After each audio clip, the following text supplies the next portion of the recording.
Hello, cats and kittens. Orewa Jose, Yoroshku. I'm back in the Crisis Corner for my impressions on One Piece Chapter 1154. I Can't Even Die. This is a heartbreaking chapter for sure, but ultimately, the heartbreak gives way to the big reveal at the end. It's only like 2 pages, but it's the big hype reveal of the chapter. And it kind of, overshadows the real meat of this chapter, which is the development of Loki and what makes him the person that he is today. So it kicks off 63 years ago. Charlotte Linlin rolls through Elbath and takes out uh, Gerald's partner. I don't know how that works. And basically destroys half of a giant village just as a child, as a young girl. She's beating down giants. We already know this from prior history. Anyway, to me, which is interesting, if you go by causality, it says that after this happened, after Charlotte Linden comes and kills this dude and takes out this village, it says, as it happens, in that very same year, Elbath was afflicted by disaster after disaster, fires, gales, cold snaps that affected crops, poor fishing holes as a result of extreme weather that brought normal fertile land to the brink of starvation. So if you're going by causality, Charlotte Linden kicked off all of their despair and downtroddenness or whatever. But if you ask Estrid, it was her son's evil eyes. She's still on this thing where Loki is evil. The infant, this baby, this keeps trying to claw its way back to his mother that she threw down into the underworld. He climbed back up the tree of Elbath just to get to his mom because Pops ain't around. Pops, and then we get to Pops in a second, but don't throw too much shade on him. Anyway, and this woman, she is horrified by the sight of this child. She says, and I quote, "Kick it out. Don't let that monster near me ever again." Even worse, she said, "Put out the beast's eyes, or this country is ruined. It's all under a curse." And the baby just starts crying. It's the rejection. He is rejected by his mother in no uncertain terms. She wants nothing to do with him. Matter of fact, she wants him dead. How would you feel? I mean, you don't want to sympathize with, people being evil or mean or whatever, but if that's your first interaction with your mother, how would that affect you? Okay. So the country is they're about to go into civil war, basically, because different villages are turning on each other because food is scarce. Hope is dwindling down to nothing. So, they're turning on each other. Matter of fact, they're turning on little Haroldin, who has nothing to do with any of this. Him and his mom, Ida, is just, they're suffering like everybody else, but they say, hey, you're his brother. You must be a sacrifice. Like they're gonna sacrifice him and kill him to stop the curse. You know, Ida tries to stop him, but she gets overpowered. He's about to get took out when King Harold returns and bashes the dude, you know, and saves his little family. Now, everybody's going to throw shade at Harold saying, "Oh, you're an absentee father. You wasn't there for Loki. Your family almost got killed." It's not like he was out, running with the boys. The man was out doing kingly stuff. He was out making alliances. When he heard about the famine and all that was going on, he quickly asked for support from the alliances that he made, and these dudes came through. So it's not that he was an absentee father, he's a king. And kings have to do kingly stuff. Yeah, he could have stayed home with his family and they'd all starve together. And the whole country would have died. Or he went off to, handle his kingly business and it bore fruit when the country needed it most. So his activities outside of the country saved Elbath, ultimately. It just cost him a lot because he didn't get to bond with his son and he wasn't there to keep Loki from being mistreated, which he would have done. He would have protected him, but he wasn't there. So whatever. So even when he gets back home, first of all, Esther died. Yes, good. So that leaves him and Loki, and he sees Loki. He says, "Ah, well, Loki, my son," and he's like, "Oh man, he's not smiling or nothing." He said, "Can you smile?" I suppose not after losing your mother. Nah, he lost more than his mother, man. Sure, he lost hope, man. He lost hope of being loved. You can't. Not only, I mean, he was rejected by his mother. People. Who was he being? Let me see. He was being tended to by the Loki fell to let me see. So the care of Loki fell to his regent, Astrid's older brother. So this, and Asher's older brother is not pleased with the child who his sister hated and blamed for all her misfortune and all the country's misfortune. Loki never had a chance. This guy was mistreating him. Even when when Harold, you know, got to see Loki, he said he's got a lot of bruises. Oh well. Them bruises came from the region. Most likely, he'd probably been beating on the kid, which is just absolutely horrible. Now, at the same time, you got Harold who's with Ida in the underworld at their little cafe. His mom's doting on him. He has family. He's just, the illegitimate son of the king. So he's down about that. He would rather be, recognized as the king's son, which he thinks he is. He is. He's just not the legitimate son of the king, but it's life, bro. Anyway, 56 years later, we have this conversation between Juro and Harold, and they're talking about these missing giants who used to be with the Galileo band, uh, a band of warriors and shipwrights who go on missing.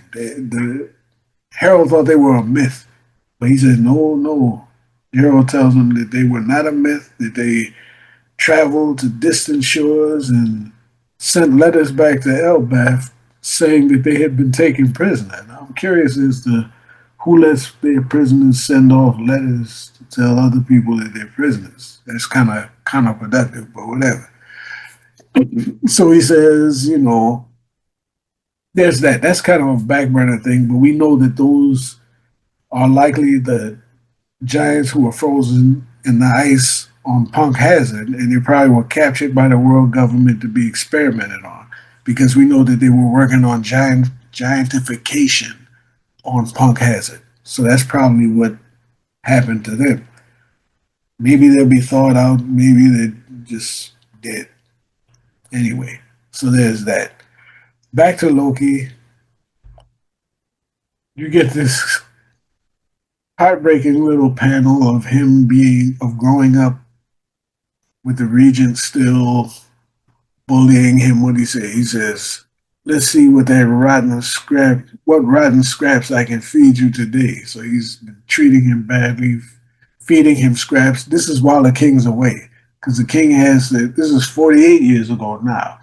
Harold is has built the country back up. He unified the country. He's been building these interconnecting roads so that different giant villages can connect with each other and be harmonious. All of Elbath is harmoniously joined together. They weathered out all of that situation with the famine and the locusts and the plagues or whatever. So they're on the rise now. Unfortunately, Harridan is still sad and kind of like envious of Loki being the prince, the recognized prince, whereas he's the bastard child or whatever. So when King Harold goes off again on one of his trips, likely a diplomatic type mission, when he's gone, Loki runs amok. Yeah, he didn't do that when his father was there because Harold would have he would have shut that down quick. But he runs amok with his animals from the underworld, beating on people and doing this, that, and the other, and he comes and beats on his brother. Tells him that I'm special because I'm a prince. Don't ever talk back to me, you shrimp, because Harridan tried to stand up to him and tell him, you shouldn't bully people. Just because you're big, you shouldn't bully people. So he whacks him with his truncheon and he's beating on him, and then who is it? Gerd, I think, takes up for him and says, "No, leave him alone," because he's, they're friends. And Loki's beating on the dude, but at the same time, you can tell that he's not. It's not filled, as I said. It says he could never fill the hole in the center of his heart, even with all the destruction and chaos that he was letting loose. It couldn't fill that void of the love that he should have gotten from his mother, and he was damaged goods. It was he was doomed. Okay, he was cooked from the beginning. So eventually, sadly, he jumps just like his mom tossed him down into the underworld. He willingly jumps off from the upper level down into the underworld. Bam, hits the ground, and then he says, "I can't even die." So now he's a sympathetic. I mean, if you can't sympathize with this dude, I don't know what to say. This brings us to the big reveal. He's laying there on the ground, having failed to off himself, and along comes these four pirates: Shiki, Stussy, yes, Buckingham, Stussy, Shiki, Whitebeard, and Rox D. Xebec. And he only wants to know two things. This is Elbath and where is Harold? And that's a big reveal that Rox D. Xebec, we finally see his face, and the little caption underneath says, "Future captain of the Rox Pirates, father of Whitebeard." Confirmed. Rox is Whitebeard's father. Blackbeard, I'm sorry, Blackbeard's father. Now, this is 40, what did I say? I said this was 48 years ago from present, 10 years before God's Valley. 10 years before God's Valley, and probably 8 or 9 years before Blackbeard is born. Because Blackbeard is 40 years old, God's Valley was 38 years ago. So my question is this: if Blackbeard was born 2 years before God's Valley by whoever, we don't know who his mother is or whatever, did Whitebeard know that Blackbeard was Rock's son when he let him in the crew? Because he was picking up strays all over the place. Now, if he sees this kid that just happens to look like his former captain, He say, "Oh well, come on, you because he's taking sons, and you're gonna be one of my sons." Then he comes across another kid who tells him that he's uh, Gold Roger's son. So he says, "All right, I take you, and you're gonna be my son," and then put them in the same division. Now, hmm, how does that work? Because how does that work? So he must not have known that was he didn't know that Blackbeard was Xebec's son, but how could he not? I mean, he looks just like him. He looks exactly like him. And if that's the case, if Rogers defeated and or killed or had a hand in Xebec's death, assuming he died at God's Valley, uh, is that somebody that you want to put next to Ace? I don't know. I gotta know how that works out. So that's a question that I have. I also have a question as to why Whitebeard was running with Xebec anyway. Of everyone in that crew, he doesn't seem like a good fit because he all he ever wanted, as it turned out, was family. None of these people got along with each other. Apparently, we know that. It was a clash of egos. It was a clash of just an assortment of people who were extremely powerful, but they couldn't work together.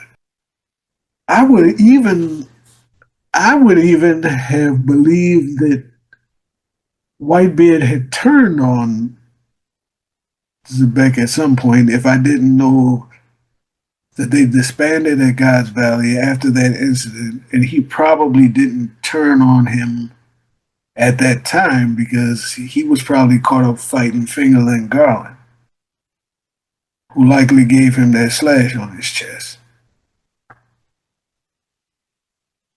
But maybe he did turn on Rocks. Anyway, which would be interesting since Blackbeard seems to be doling out payback on the back end, so maybe killing Whitebeard was payback for. I don't know. I don't know. I'm curious about that.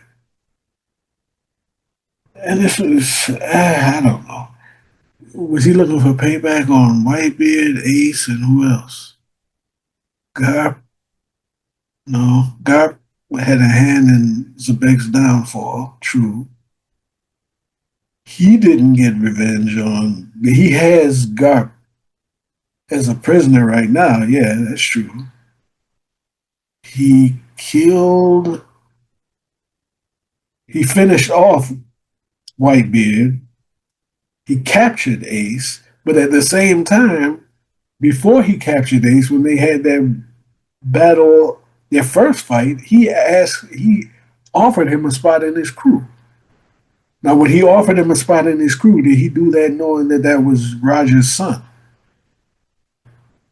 He's a pretty informed dude. I don't know. He might have knew that off the break. I don't know. But if he didn't know that and found out afterwards, would he have turned on him and said, "Oh, so you're Roger's son"?